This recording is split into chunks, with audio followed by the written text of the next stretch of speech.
Welcome to this DelfStack tutorial video. In today's steps tutorial, we will learn how to create a folder in Discord.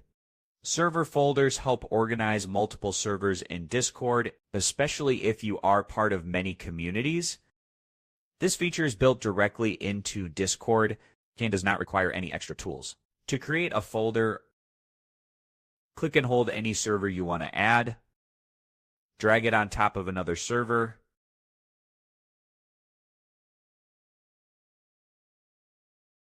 a server folder will be created automatically. To customize the folder, you right-click on it and select Folder Settings. You can give the folder a name and choose a color for better organization. Click the folder to expand it and select a server from the list. You can continue dragging more servers into the folder to keep everything organized.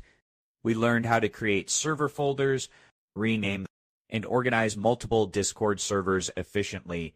Thanks for watching, and don't forget to check out the next DelfStack tutorial videos.